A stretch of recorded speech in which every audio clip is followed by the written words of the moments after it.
Okay, hi everybody. Hope that you and your families are doing well. We're going to go ahead and pick up on Chapter 3, Section 5 and conclude it. Yesterday, on Part 1 of 3.5, we looked at the percent of decrease problem that was related to discount. And we did a total of 3 problems in that part, with the emphasis on finding the original price. Now, the last application problem in 3.5 is the simple interest problem. The word interest, just sharing this with you, is a charge that is assessed against somebody for the use of somebody else's money. So when you invest a certain amount of money into a bank and you open up a savings account, you're charging the bank interest for the time that your money is being kept in that account.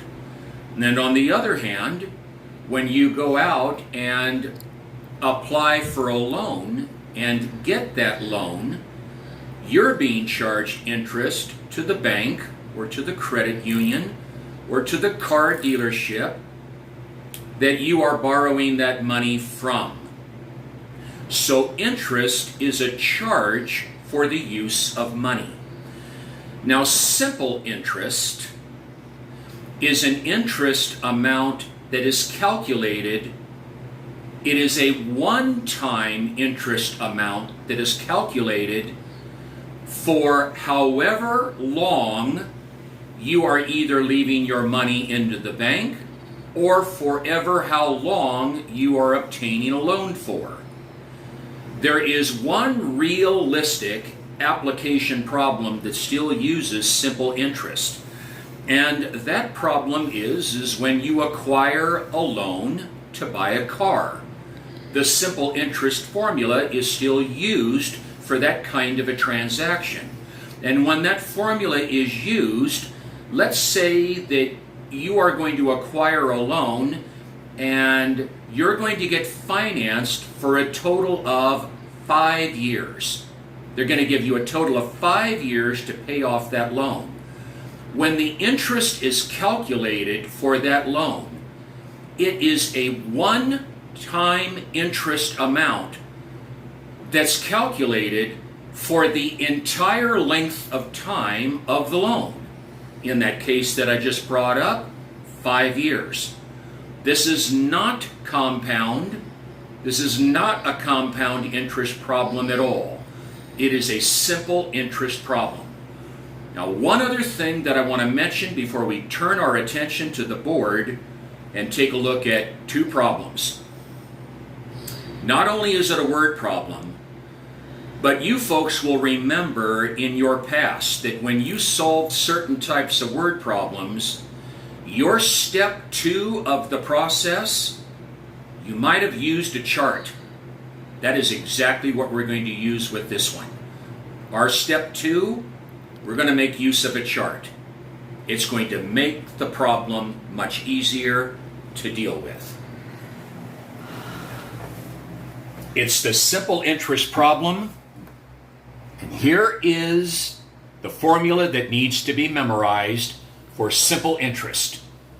I, interest, is equal to principal multiplied by the interest rate and multiplied by the time, which is the number of years that the money is either going to be kept in an account or the number of years that you are getting to pay back a loan. I is equal to PRT. The principal is the original amount of the investment that is going into a bank, or it's the original amount of a loan that you're acquiring. When we compute with the interest rate, and in this formula, just like we did on the percent of decrease problem pertaining to discount, the interest rate must be expressed as a decimal. So just remember, in this house right here, expressing as a decimal, 2 to the left, 2 places to the left. And the period of time must be stated in years. Now I'd like Kristen to just come over and show the mechanics of the chart that we're going to use as we get into problem number 1. On the quiz next Monday, and if it reappears on the first exam covering chapters 1, 3, and 4, I will give you the chart. I will give you what you see right here. I'll give you the titles of the columns of the chart, which are the parts of the formula. P times R times T equals interest. I'll give you the chart. You will have to fill it in as part of the requirement of doing the problem. So this is a chart problem. It is also a to unknown problem. So let's go to number 1 and Samira. Samira invested some money in a savings account at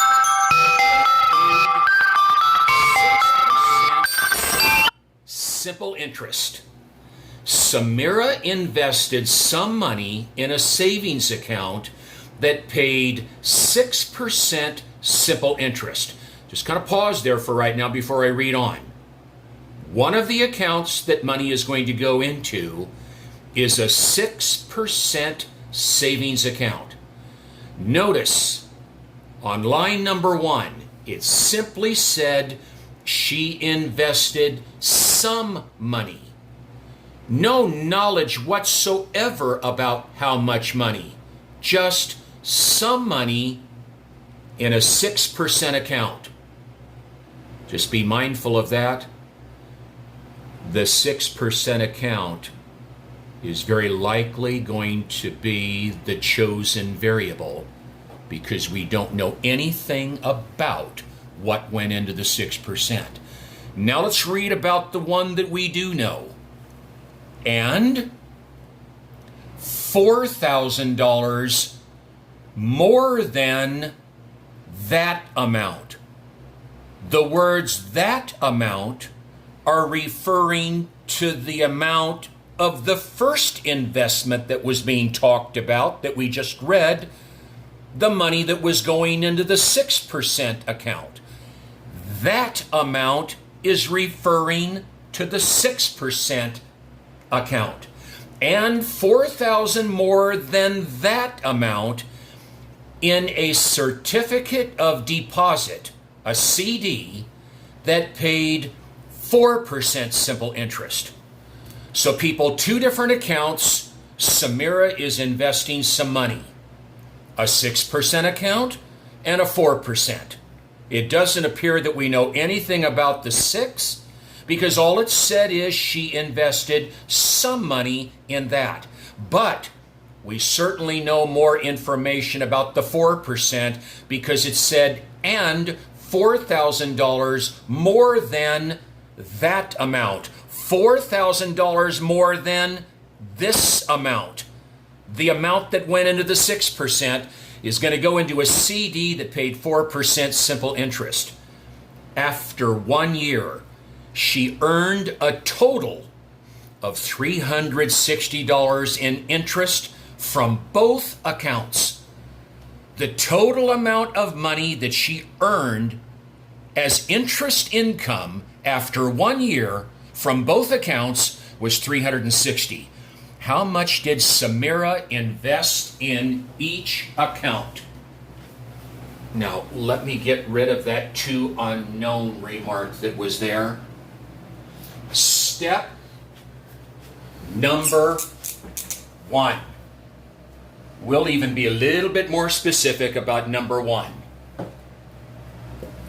Amount invested in. Now you can write each account or you can be specific. Amount invested in 6%, that's an and, not a plus, and 4%. Those are the two different accounts to where her money is going into. We go to step 2. We have our chart. The title of the 2 rows. Rows, columns. The title of the 2 rows are our unknowns. Some of the money is going into a 6% and some is going into a 4%. Okay. The principal is what we need to find. We need to find the amount that is invested in each one of these accounts. So one of these accounts we don't know anything about, and I think I've already alluded to it. She invested some money in a 6%. We know nothing about the 6%. So come over to the row entitled 6%, and in the principal column box, we'll put an N, because we don't know anything about that. Now I'm just going to come over here,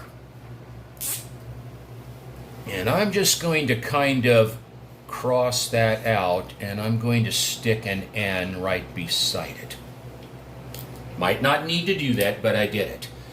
Now let's read once again about the 4% account.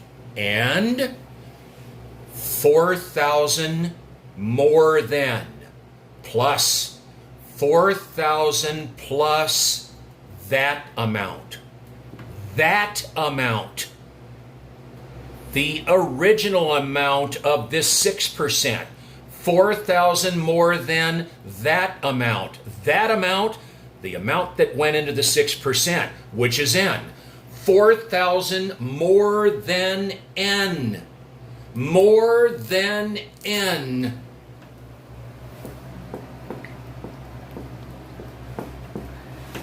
That's the amount of principal that is going into the 4%. Go to the interest rate. I already mentioned that the interest rates have to be expressed as a decimal. We have our interest rates. Now here is one key thing that you want to make sure that you pay careful attention to. When we change each of these percents to their decimal equivalents that will be placed in these 2 boxes, make sure that you move that decimal point 2 to the left. So the point right now on 6% is there, 4% is there. Move it twice to the left. Once, twice, you're going to have to prefix a 0. 0.06. 1, 2, going to have to prefix a 0. 0.4.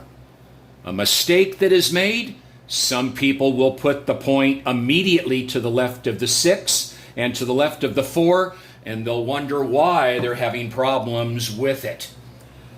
The period of time that the money is going to be kept in the account, it is always going to be a year. Always.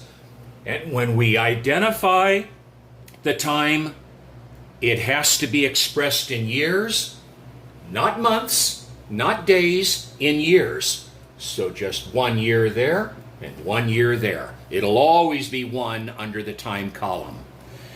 Now let's place in this interest box how much interest Samira is going to receive just off of the 6% account. We follow the formula to write that interest. We take her principal, N, multiply it by the rate, 0.06, multiply that by the time 1, and that'll give us our interest. So maybe just doing it a little bit backwards. 0.06 times 1 is 0.06. 0.06 times N, that stands for the interest that Samira is going to earn from the 6% account. Now let's do the same thing with the 4% account. 0.04 times 1 is 0.04. 0.04 times this expression is the distributive.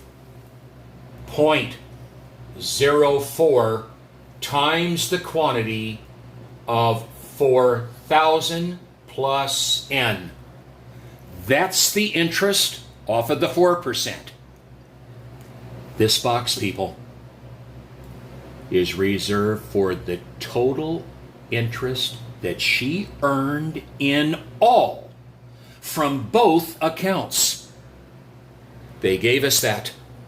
She earned a total of $360 in interest from both accounts. Now, this is another key part that you're going to want to make a note on. When you write $360 in here, don't just limit it to that.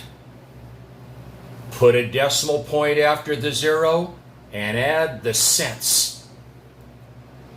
That is going to be key to the solving of the equation. Now, here's the equation.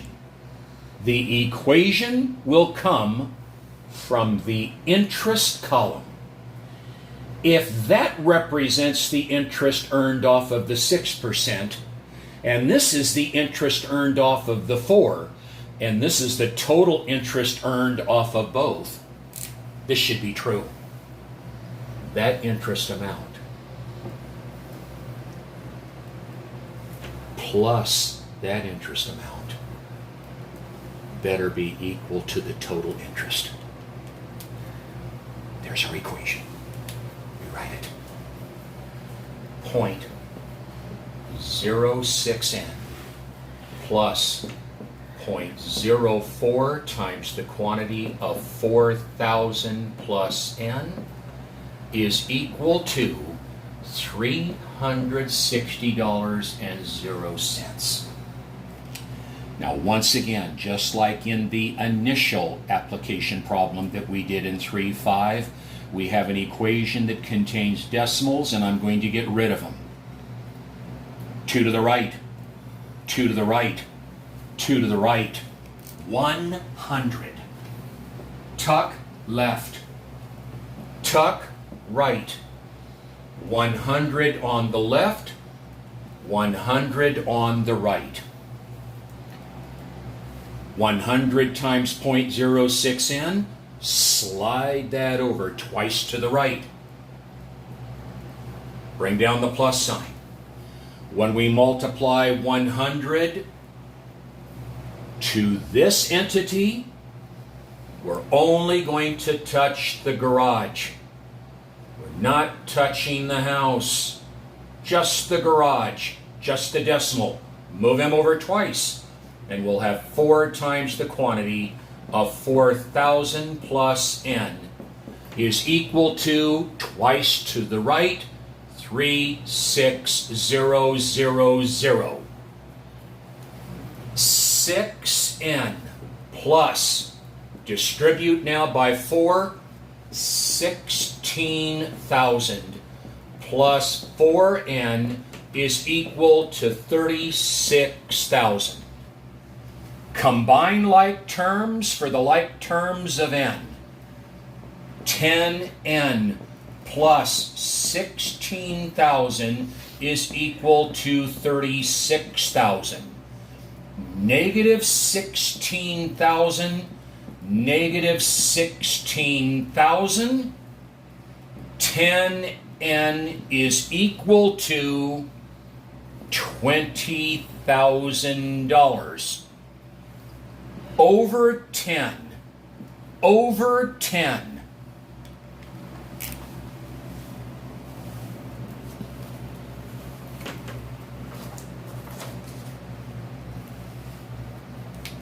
N is equal to 20,000 divided by 10. $2,000 at. Now go up into your charts so that you know the label to give it. Your N answer is the principal at 6%. So Samira is going to invest $2,000 at 6%. You would circle that. And then right below here, you copy down the expression that represents the other principal for 4%, 4,000 plus n, 4,000 plus the value of n, 2,000. That would be $6,000 at 4%. And we close the book on that problem, and it's done. A basic problem, and what's helpful is if we can use the chart. Now let me erase, and I'm going to get that last one out of the way and make sure that I don't erase what I don't want to erase.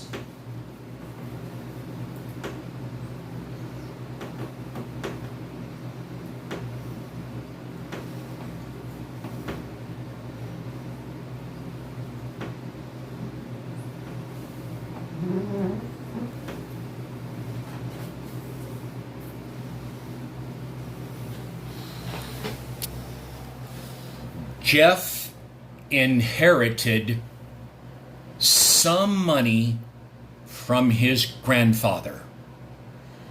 He invested some of the money in an account paying 5%.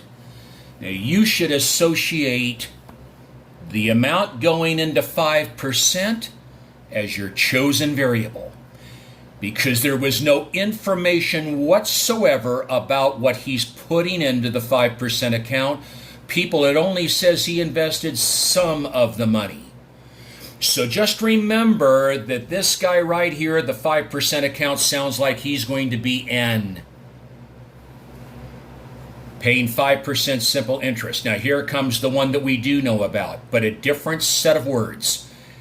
And $4,000 less than.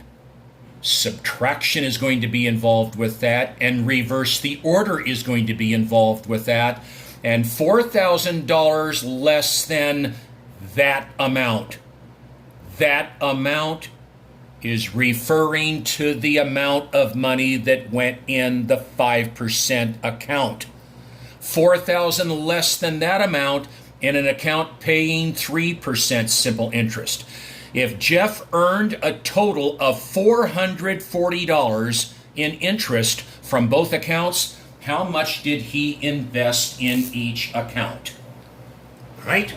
Step number one, amount invested in the two specific interest rates were 5% and 3%. Those are what we need to find. 2, 5%, 3%. Let's take off and run with this thing now. He invested some of the money in an account paying 5. In the account paying 5, we don't know. But I'll come over here and I'll do this again if you need to. And 4,000 less than that amount. That amount. That amount. 4,000 less than N. 4,000 less than N. Reverse.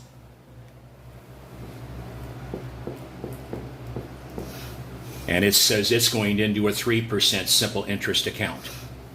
The rates. 2 to the left, 2 to the left.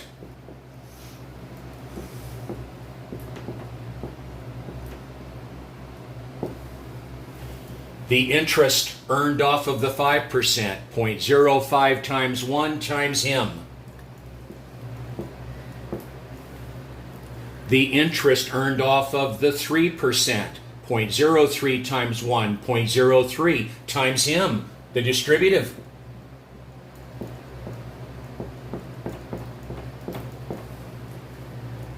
total amount of interest that Jeff earned at the end of the year from both accounts? 440.00. Let's do it. 0.05n plus 0.03 times the quantity of n minus 4,000 is equal to $440.00. Tuck him, tuck the right. It is ordinarily going to be 100, and this is no different. It's 100 on the left, and it's 100 on the right. Do that one. Move him twice to the right. Do that one. Just touch the garage. Plus 3 times the quantity of n minus 4,000 is equal to, twice to the right, 44,000. 5n plus 3n negative 12,000 is equal to 44,000. Combine like terms. 8n negative 12,000 is equal to 44,000. Positive 12,000. Positive 12,000. 8n is equal to 56,000. What a pretty number. Over 8. Over 8.